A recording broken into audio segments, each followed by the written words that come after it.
राजस्थान के जल संसाधन मंत्री सुरेश रावत ने प्रेस वार्ता करते हुए सरकार की उपलब्धियों की जानकारी साझा की और बताया कि किस तरह से राजस्थान की भजनलाल सरकार द्वारा पेपर लीक पर लगाम लगाते हुए लगातार युवाओं को नौकरी का तोहफा दिया जा रहा है। उन्होंने दावा किया कि दिसंबर तक युवाओं को 1 लाख भर्तियां निकाली जाएगी और अब तक 50,000 नियुक्तियां राजस्थान सरकार की ओर से दे दी गई है। उन्होंने कहा कि पूर्ववर्ती कांग्रेस सरकार केवल पेपर लीक करने में रही। पूर्ववर्ती सरकार में 17 पेपर लीक की घटनाएं सामने आई है, जिसमें से 8 पेपर रद्द करने पड़े, जिसके कारण लगातार युवाओं के साथ खिलवाड़ किया गया और इसका खामियाजा आम जनता को भुगतना पड़ा।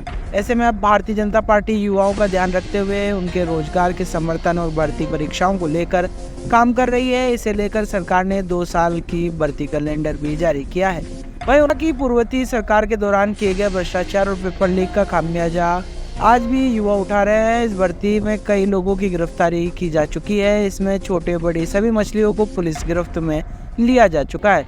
इसकी जांच लगातार की जा रही है। साथ ही इस भर्ती परीक्षा को लेकर कमेटी अपना काम कर रही है। उन्होंने कहा कि भारतीय जनता पार्टी की सरकार में कमेटी या विस्तृत जांच पड़ताल कर निस्तारण पर पहुंची है।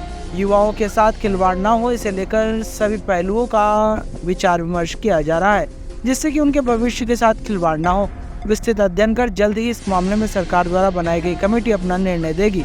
कांग्रेस केवल होटल में घूमती थी, उसे जनता की समस्याओं को लेकर कोई सरोकार नहीं था, इसलिए आज भी उसे अपने पुराने दिन याद आते हैं। आज की इस प्रेस वार्ता में हमारे बीच में भारत सरकार में केंद्रीय मंत्री और मेरे बड़े भाई आदरणीय भागीरथ जी चौधरी साहब, भारतीय जनता पार्टी राजस्थान प्रदेश के यशस्वी महामंत्री और वरिष्ठ विधायक आदरणीय जितेंद्र जी गोटवाल साहब, हमारे अजमेर दक्षिण से हमारे वरिष्ठ विधायिका आदरणीय अनीता बघेल जी, हमारे अजमेर शहर के यशस्वी कर्मठ और बहुत ही जुझारू जिलाध्यक्ष आदरणीय रमेश जी सोनी जी, नीरज जी और दादी जी, मैं जी और सभी सम्मानित जो हमारे युवा नेतागण हैं और मेरे सामने सभी मेरे पत्रकार मित्रों, आज की जो प्रेस वार्ता है उसका मुख्य बिंदु पेपर लीक और हमारी सरकार ने 1 साल में जो हमने 1 लाख के लगभग नौकरियां देने का वादा किया उसको लेके है।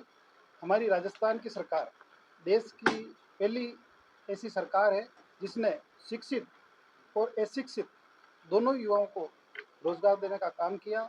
ये सब हमारे यशस्वी प्रधानमंत्री आदरणीय नरेंद्र भाई मोदी जी और हमारे राजस्थान के यशस्वी मुख्यमंत्री भजनलाल जी की दूरदर्शिता का ही परिणाम है। और पिछली सरकार ने युवाओं के साथ खिलवाड़ करने के युवाओं के भविष्य के साथ खिलवाड़ करने में कोई कसर नहीं छोड़ी।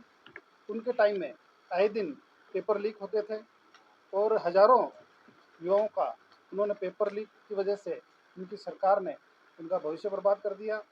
हमारी सरकार आते ही सबसे बड़ा जो काम किया, पेपर लीक पे हमने रोक लगाई और जो फर्जीवाड़ा करके जो नौकरी लगे और जिन्होंने फर्जीवाड़े में जो शामिल रहे उनको हमारी सरकार चुन चुन के पकड़ रही है और हर दिन ऐसे फर्जी लोगों को एसओजी पकड़ रही है। इसके अंदर छोटी मछली को भी पकड़ रही है और बड़े से बड़े मगरमच्छ भी पकड़ में आ रहे हैं।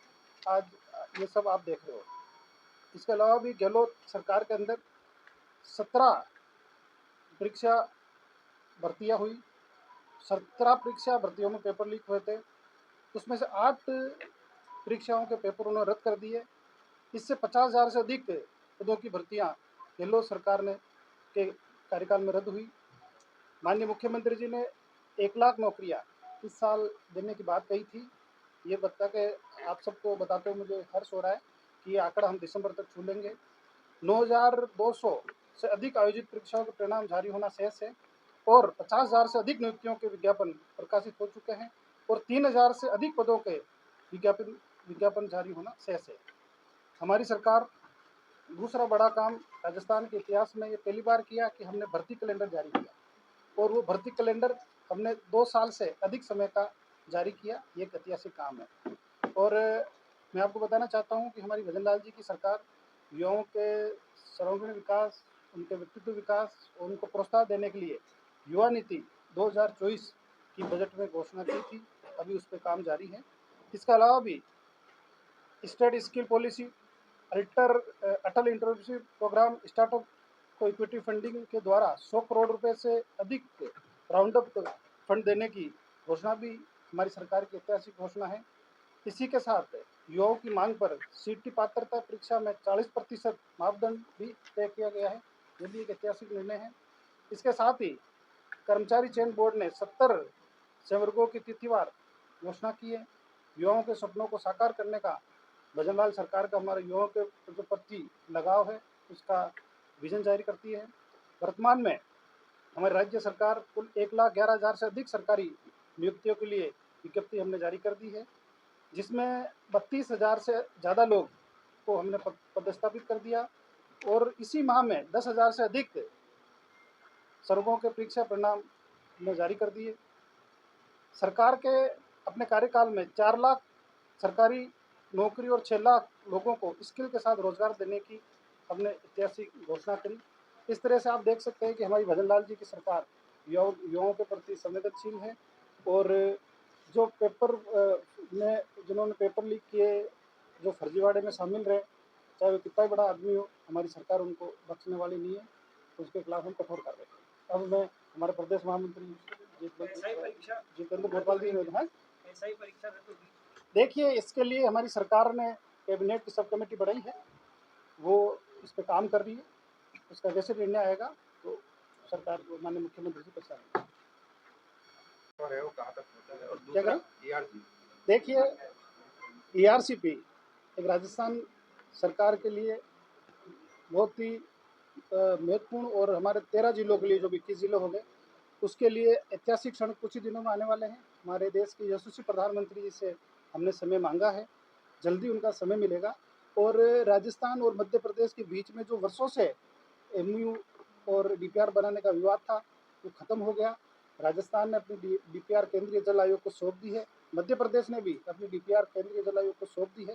केंद्रीय जल शक्ति मंत्री जी ने के डायरेक्शन में निर्देशन में केंद्रीय जल आयोग इसको एक करके जल्दी इसको पब्लिश करेंगे और MOA जो होना है माननीय प्रधानमंत्री जी की मौजूदगी में हमारे दोनों राज्य के यशस्वी मुख्यमंत्री जी जल्दी करेंगे और जल्दी ये कार्यक्रम होने वाला है।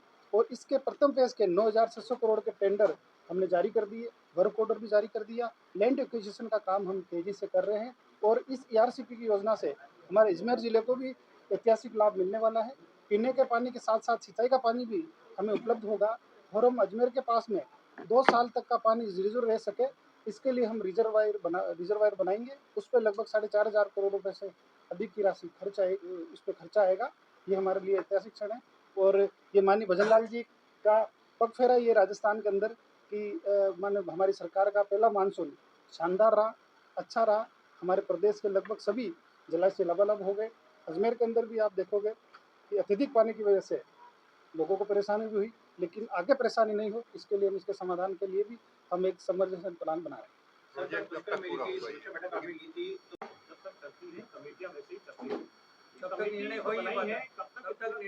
देखिए ऐसा है कि पुरानी सरकारों की हम बात नहीं करते, कांग्रेस सरकार की, भारतीय जनता पार्टी की सरकार में जब जो कमेटियां बनी है, क्योंकि कमेटियां विस्तृत अध्ययन करती है, सभी पहलुओं पे विचार विमर्श करती है, क्योंकि इससे कई युवाओं का भविष्य भी जुड़ा हुआ है। तो निश्चित रूप से पारदर्शिता के साथ हमारी सरकार काम कर रही है और कमेटी विस्तृत अध्ययन करके रिपोर्ट देगी और उसके बाद सरकार निर्णय लेगी। क्या कांग्रेस का आरोप है कि सरकार जो है हर मोर्चे पर विफल हो रही है, चाहे अपराध हो या देखिए, कांग्रेस को उनकी 5 साल का कार्यकाल उनका याद आ गया शायद, मुझे ऐसा लगता है, क्योंकि 5 साल के अंदर वो होटलों में भागते रहे, सरकार को बचाते रहे, कभी मानेसर, कभी आमेर, कभी जैसलमेर। तो मुझे लगता है उनको अपना कार्यकाल याद आ गया। हमारा कार्यकाल बहुत अच्छा है, हमारे भजनलाल जी की सरकार बहुत अच्छा काम कर रही है, हर क्षेत्र के अंदर काम कर पहले भर्ती एवं पात्रता परीक्षा होती थी, अब केवल इसको पात्रता कर दी, कहाँ तक गया इसमें?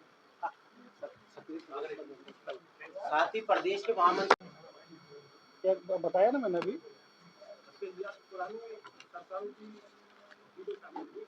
क्या कह रहे हैं? पुरानी जो सरकारें थी वो तो पेपर लीक करने में रही और हमारी जो सरकार है भजनलाल जी की, हमने कहा कि भाई 1 साल के अंदर हम 1 लाख लोगों को नौकरियां देंगे, तो दिसंबर तक ये आकर हम चुनेंगे।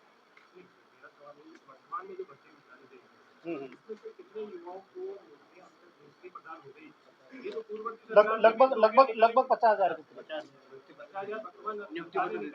पर देखिए ऐसा है कि आपने देखा होगा कि कई बार हमने जिला स्तर पर कार्यक्रम करके जिन लोगों को नौकरियां सरकार दे रही है उनको हमने नियुक्ति पत्र कार्यक्रम आयोजित करके दिए हैं, तो लगभग 50,000 के करीब ये आंकड़ा बैठा है। नियुक्ति पत्र तो आपने दिए हैं, लेकिन आपकी सरकार ने वो परीक्षा आयोजित करा के उनको नियुक्ति पत्र दिए हैं, सर पहला सवाल। दूसरा सवाल ये कि ऐसा ही भर्ती परीक्षा जो है उसमें एसओजी मान चुकी है कि गड़बड़ हुई है, पेपर लीक हुआ है।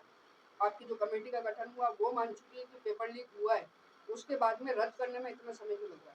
देखिए, जैसा कि मैं पहले भी आपको स्पष्ट कर चुका हूँ कि इस विषय के अंदर कैबिनेट सब कमेटी बनी है, वो अपना काम कर रही है और वो जैसे ही सरकार को रिपोर्ट देगी उस पर निर्णय माननीय मुख्यमंत्री जी और कैबिनेट को। सर बजट घोषणाओं में कितनी घोषणाएं पूरी हो चुकी है? कांग्रेस का आरोप देखिए, राजस्थान के इतिहास में ये पहली बार है कि किसी सरकार का पहला कार्यकाल के अंदर लगभग आधे से अधिक जो हमारी बजट घोषणाएं हैं वो लगभग हम पूरी कर चुके हैं।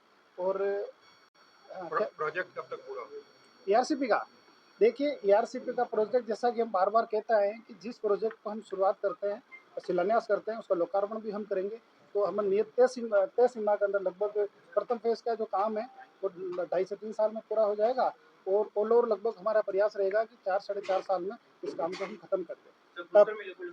देखिए, पुष्कर मेला हमारे प्रदेश का सबसे ऐतिहासिक भव्य मेला होता है और क्योंकि हमारी भजनलाल जी सरकार का पहला मेला है तो इसलिए वो भव्य बने। हमारे तीर्थराज पुष्कर के अंदर हमारे बाज़ारों के अंदर रोशनी अच्छी है, तो क्योंकि दीपावली का समय भी है और वहाँ लोगों को आने जाने वालों को किसी प्रकार की कोई समस्या नहीं हो, पीने के पानी की पर्याप्त मात्रा में व्यवस्था हो, वहाँ पे साफ सफाई भी पर्याप्त मात्रा में हो, जो हमारे श्रद्धालु पशुपालक आते हैं उनको भी किसी प्रकार की समस्या नहीं हो, उनकी सुविधा का भी हमने ध्यान रखा है। रहन बसेरा भी उपयुक्त जगह पर्याप्त मात्रा में लगे, इसके लिए भी हम लोगों ने कल प्रशासन की मीटिंग ली थी, उसमें निर्देशित किया है। तो इस बार हमारे जो सांस्कृतिक कार्यक्रम है वो भी और भव्यता कैसे लें उसके लिए भी हम काम कर रहे हैं। जब 13 से 18 में हमारी सरकार थी तब हम भक्ति उत्सव का हम एक अच्छा आयोजन करते थे, लेकिन पिछली कांग्रेस सरकार के टाइम में उनको बंद कर दिया गया था।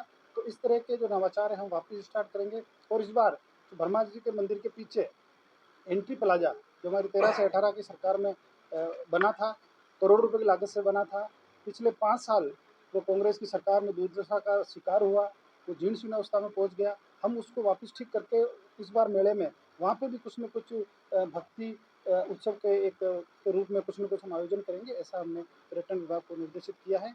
इस बार हमारा प्रयास रहेगा कि पुष्कर मेला के अंदर सारी व्यवस्था अच्छी। हर बार 24 कोसीय परिक्रमा की बात उठती है उसको डेवलप करने की, लेकिन हर बार रह जाता है।